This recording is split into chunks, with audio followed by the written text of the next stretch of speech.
In this video, I'll be comparing two popular screen-free audio players in the market, the Toniebox and the Yoto Mini. If you're also wondering what it would be like to compare the Toniebox versus the full-size Yoto, most of the points I go over through this video still apply. Let me go ahead and start with saying that both of these players are really great. So if you already have one or the other, I don't think you should be too hasty in going out there and purchasing the other one. However, with that said, there are certain things that each of these does better that sets them apart. I'll be going over what each player does best, so this way you can see what features are most important for your family. If you're looking for a more in-depth review of each of these players, check out the review I made of them after this video. First comparison is pricing, as that's usually the first thing most of us look at. The lowest priced Toniebox starter set goes for $99.99, which includes the Toniebox and the Playtime Tony. This Tony currently goes for $17.99. So if you subtract out the price of the Tony from the set, it would mean the Toniebox is about $82. Of course, there's no option to purchase the Toniebox only, but it's just a way to kind of put a value on a Toniebox standalone. Tony also offers bundles on their own website, which offers some significant savings. The more Tonys you pick to make the bundle, the more savings. The bundles are nice in that it's build your own bundles, from selecting the color of the Toniebox to selecting the bundle Tonys. This is a new feature on the website, as previously there were pre-made bundles, but this is much better as it allows you to pick and choose the ones you want. The Yoto Mini is priced at $69.99 and includes an introduction card that also doubles as a make your own card after you're done listening to the introduction. Make your own cards usually go for about $2.99 for a single. Using the same logic as before, this means the value of the Yoto Mini is about $67, which makes it cheaper than the Toniebox, but there are other factors to consider than just the price alone. But before I go on about that, I just want to point out that Yoto also offers a starter pack add-on for $10. Normally the starter pack is $24, so it's a pretty decent saving for 7 Yoto cards. With the initial look at the price, it seems that the Yoto Mini is better priced than the Toniebox, but you'll also have to consider the durability as well. These screen-free audio players will be for our children, and we all know they're not exactly gentle with their stuff. So you might need to spend a little bit more to get a protective case on it. The Toniebox is made of a soft material that doubles as a built-in cushion to protect the unit from being drops. I wouldn't worry about my child breaking this from accidental drops. I don't need a protective case for the Tony, so there's no need to spend any extra for it. The Yoto Mini, on the other hand, is made of regular plastic. I'm fairly certain a few drops, especially on tile or wood floors, will ding it up pretty good, if not break it outright.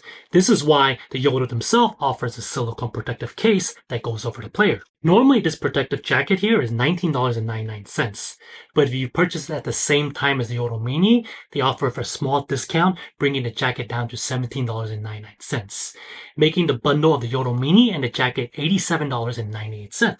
Which still makes it cheaper than the Toniebox starter set retail price. But if you remove the cost of the included Tony and the Yoto card, it would actually be a bit more expensive than the Toniebox. So this means that the price and durability kind of goes hand in hand. While the Toniebox might seem to have a higher cost, the actual cost difference after calculating the protective jacket on the Yoto Mini makes it much closer. And just in case you're wondering, is the Playtime Tony even any good? Well, it's actually fairly good. Both my children love listening to it.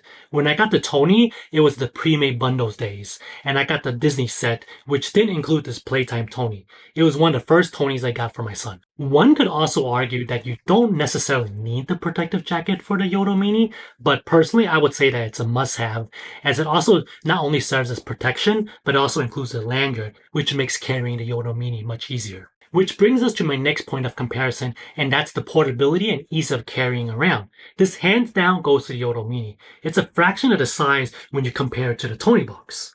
Even my 16-month-old daughter easily carries the Yoto Mini around the house without any issue.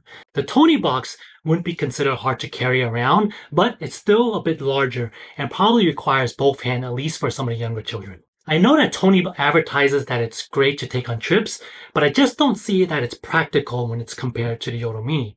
First off, the size isn't exactly small, so you can't easily fit this into a luggage or a carry-on.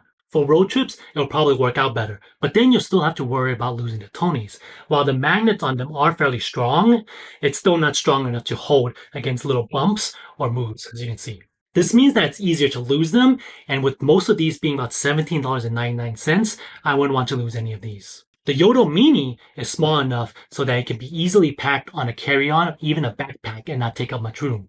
The cards themselves are also much easier to store when compared to something like a Tony. While children can lose these Yoto cards, the chances of them falling out the player is much harder. As you can see, I am shaking this thing very hard, and it's very tight in there. It's going to take some force to pull it out. And if for some reason your little one still loses one of these Yoto cards, you still have the option to play the card, but you'll just need to use your phone to access the card. You have no options like that with the Tonys. Now let's talk about the ease of use. Neither are really difficult to use for adults, but we need to view it from a child's point of view. Turning on the Yoto Mini does require you to hold this gray button here for about 3 seconds on the side. I never thought much about this, but my 3-year-old son took a while to understand the concept. Even though he understands it now, sometimes it still takes him a couple tries to turn it on. On the other end, the Toniebox is super simple. You just press one of these ears and it'll turn on. Doesn't matter which one. It's so simple that even when my daughter was 14 months old, she understood the concept. Volume control on the Yoto Mini isn't hard as it's just a style, but you do run into young children turning it down by accident and it confuses them why the music is suddenly soft or too loud. The Toniebox, once again, is very simple. It goes down to these 2 ears again. The larger one increases volume and the smaller one lowers volume.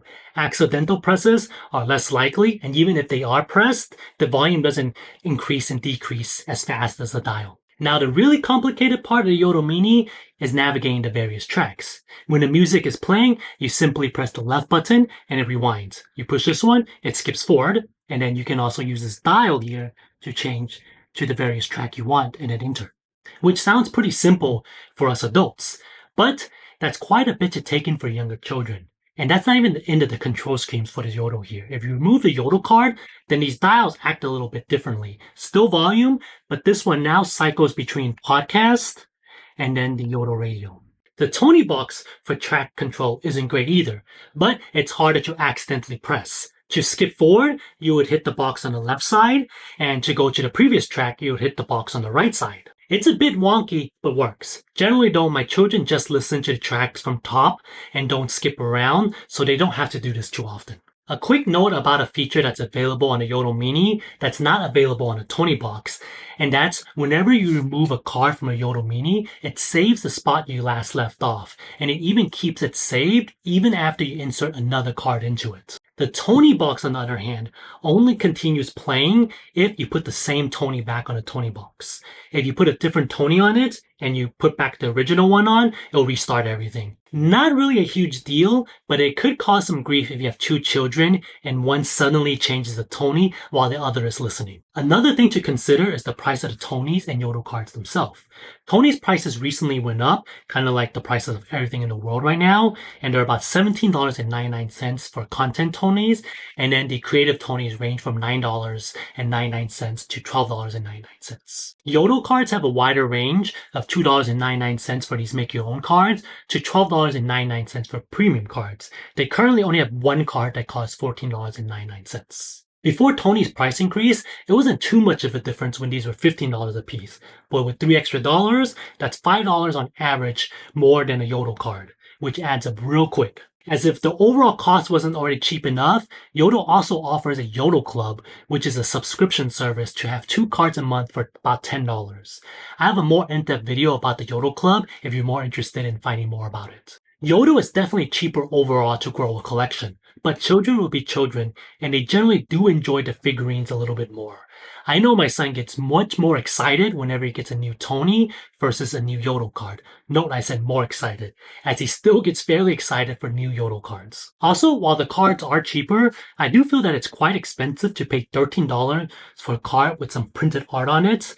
At least for the $18 Tony, it's a unique figurine. And speaking of how nice these figurines look, Tony even recently came out with some pretty cool shelves that could have Tonys double as decorations.